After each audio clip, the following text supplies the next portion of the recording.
Hai, ketemu lagi bersama dengan gua Hages Budiman dalam Tebir Pasutri. Tempat bincang rasa pasangan suami istri.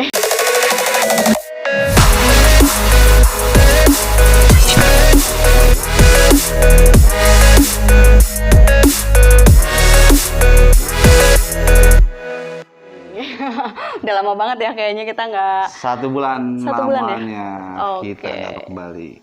Karena ada beberapa hal ya, kesibukan pastinya.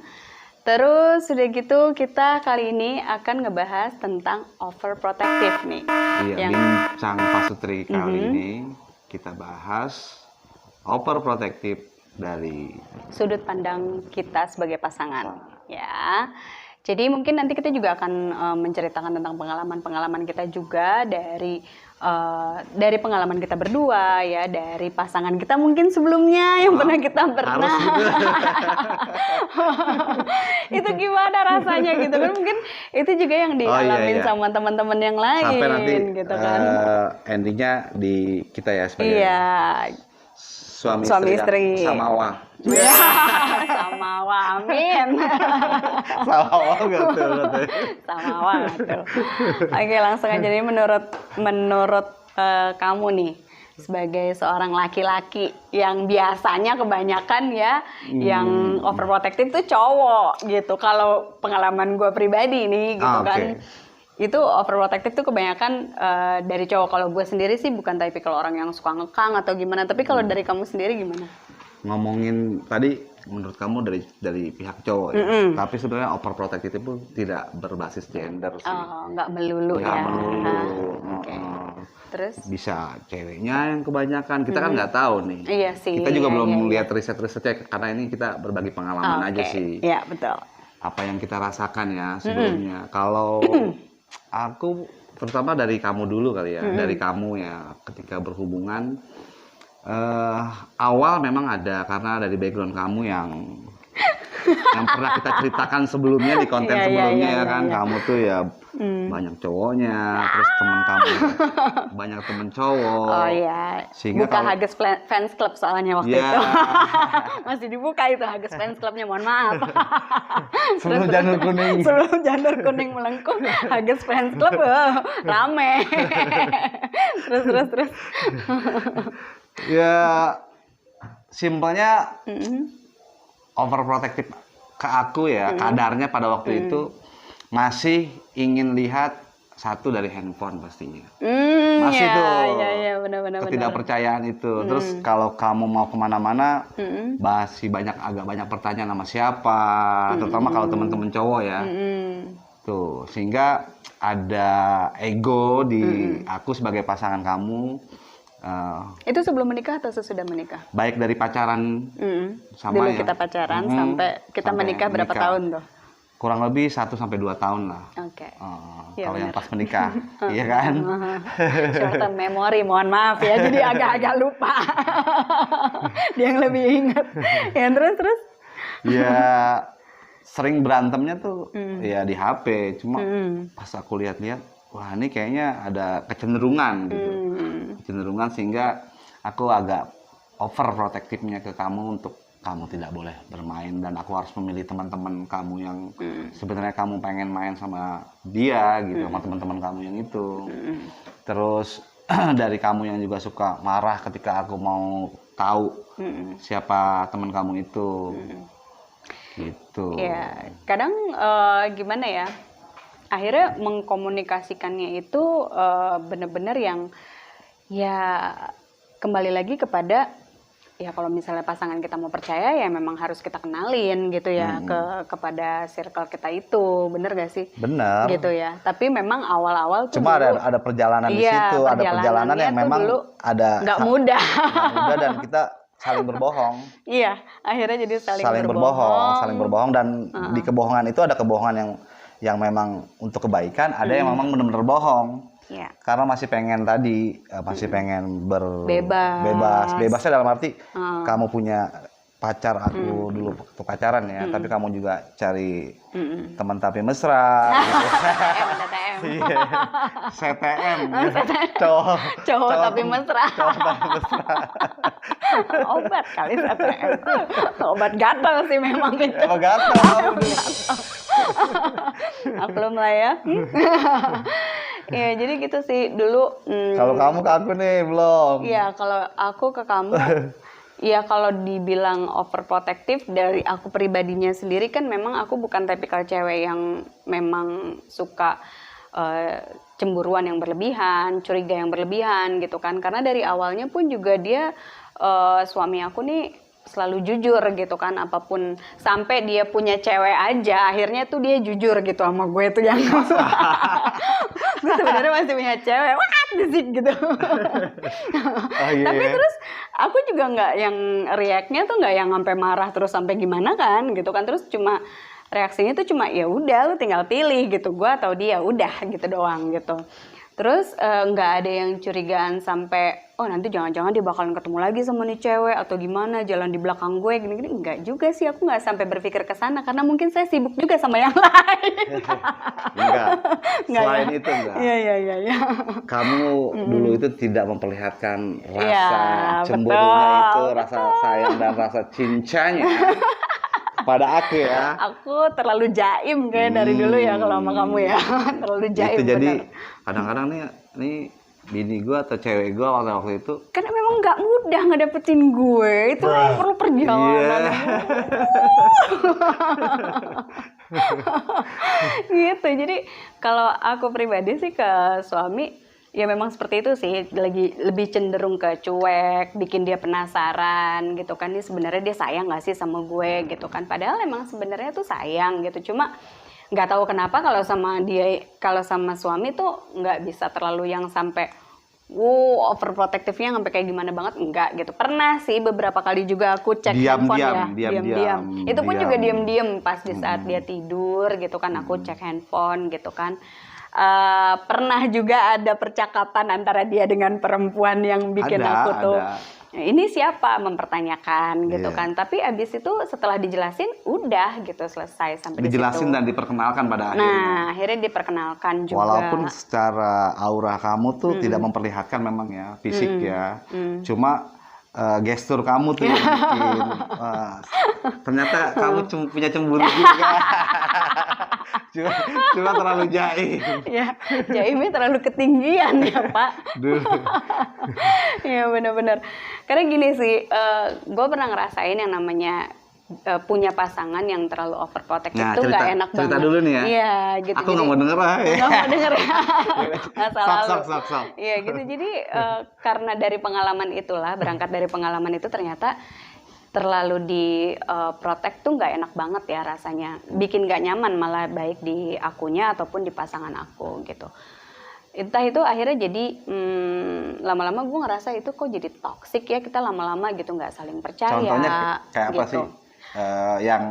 Yang mengganggu kamu? Ya, yang mengganggu tuh kayak misalnya sehari tuh dia telepon tuh bisa sampai berkali-kali gitu kan, sampai 10 sampai 20 kali telepon dan selalu menanyakan aku lagi di mana, aku lagi ngapain.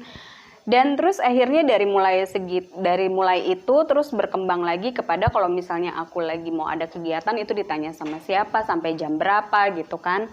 Terus berkembang lagi sampai akhirnya ada yang paling anehnya lagi.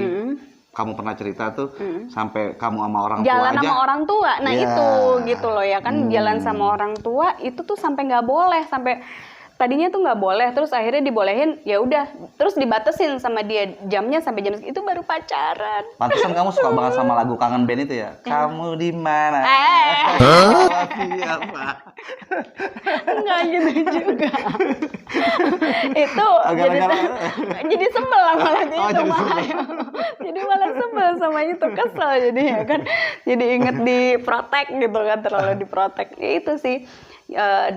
Berdasarkan dari pengalaman itu akhirnya gue jadi ngerasa bahwa oh iya ternyata kita terlalu diprotek nggak enak, terlalu memprotek juga kayaknya jadi overthinking kan gitu, nggak bagus juga buat kesehatan mental kita juga, baik di kita ataupun pastinya di pasangan gitu. Momen apa ya yang kita pada akhirnya ya masalah handphone udah percaya aja gitu. Terus kamu mau kemana sama siapa, yang penting tahu waktu, karena tugas kamu sebagai istri juga tugas aku sebagai suami masing-masing ngerti gitu kan. Itu momentumnya apa ya? Kalau kita ingat-ingat dulu ya. Kalau ingat-ingat sih kayaknya akhirnya tuh kita jadi sepakat berdua memperkenalkan ya kan circle kita, ini teman kecil gue, ini teman kecilnya dia gitu kan. Terus ini teman nongkrongnya, ini terus kalau aku sih nggak terlalu banyak temen kayaknya ya. Kalau aku sih nggak terlalu banyak temen, paling ya itu aja orang-orangnya gitu kan. Karena dari dulu prinsipnya nobody can you trust, nobody can you believe sih ya. Jadi jadi dikit gitu, aku punya teman tuh sedikit gitu. Terus ya paling itu aja temennya, tapi lebih ke banyak dikenalin ke circle-nya kamu ya gitu, teman-teman bandnya, teman-teman apanya lagi ya, dari teman kecil, teman LSM, teman kampus, dan organisasi ya lain gitu. ya. Ya betul. Kalau aku sih paling kan yang masih itu reunian SMA, paling kayak gitu kan dia suka gue ajak. Tapi cuma gitu-gitu aja kan, nggak maksudnya nggak yang intens gitu ketemunya. Kalau yang masih suka intens ketemu nongkrong kan biasanya laki-laki ya kalau udah nikah gitu kan. Gitu sih, lebih ke situ. Terus akhirnya udah tahu dia bakalan nongkrong di mana atau gimana gitu kan. Kalaupun ada sedikit kecurigaan yang sampai kayaknya perasaan gue nggak enak nih, paling gue video call. Gitu ya kan? Iya kan? Paling gue video call terus nih loh, nih aku lagi sama ini bener kan? Gitu ya udah. Tapi kamu punya ketakutan juga. Enggak. Masih kadarnya standar lah. Dan kamu juga nggak sering-sering juga kayak gitu. Enggak sering-sering. Dan gue tuh lebih khawatirnya bukan ke cewek sih, tapi ke maboknya. Balik lagi ke situ ya kan. Balik lagi ke situ. Gue takutnya dia terlalu gimana terlalu nggak kekontrol di situnya gitu. Cuma ya alhamdulillahnya sih ternyata dia bisa banget gitu untuk kontrol itu, dan ya alhamdulillahnya juga udah lepas banget ya sekarang, apalagi udah dari tahun 2019 ya, alhamdulillah itu terakhir udah nggak macem-macem lagi dengan narkoboynya gitu kan. Ya sekarang udah perbaikan demi perbaikan, ya alhamdulillah gitu. Sekarang kita udah ke samawanya aja. Amin. Dalam. Gitu sih. Ada cerita-cerita menarik kali ya yang mungkin kamu tahu dari circle kamu atau circle aku yang sampai tuh menjalani sebuah hubungan ya, relationship yang pasangannya tuh overprotective sampai kayak gimana tuh? Ya, kalau dari pengalaman teman-teman kita ya mungkin ya berbagi. Mereka kan pasti kan suka berbagi nih sama kita nih. Suka curhat terkait pasangan yang overprotective. Betul. Baik dari masa pacaran maupun yang sudah menikah. Benar. Itu gimana tuh? Iya banyak sih, apalagi kalau perempuan ya. Yang sampai bukan nyebelin, sampai mungkin ke arah-arah tindakan yang kekerasan, terus sampai divorce kalau yang sudah menikah. Iya, itu banyak banget sih. Ya, contoh mungkin apa yang... Kalau yang dari pengalaman teman-teman pernah cerita sama aku tuh, salah satunya tuh sampai ya itu suaminya tuh sampai ngelarang dia main, terus nggak boleh main sama siapapun, nggak boleh berteman, terus dan ibu rumah tangga akhirnya. Benar-benar pure ibu rumah tangga, dan yang lebih parahnya lagi juga nggak boleh ketemu sama keluarganya. Astagfirullahaladzim. Segitunya. Terus udah gitu juga kalau mau kemana-mana pastinya diantar. Dan kalau misalnya agak kelamaan dikit dianya ngomelnya juga ngoceh-ngocehnya juga nggak tahu diri, nggak tahu tempat, dan istrinya tuh dimarah-marahin, dimaki-maki di depan orang banyak. Mau jadi jagoan lo? Terus itu sih yang paling parah banget sih, sampai masih berhubungan sama udah suami istri apa pacaran? Itu suami istri sampai akhirnya terakhir aku dengar mereka pisah gitu, tapi ya karena berhubung ada anak dan yang lain-lain, biasanya begitu ya.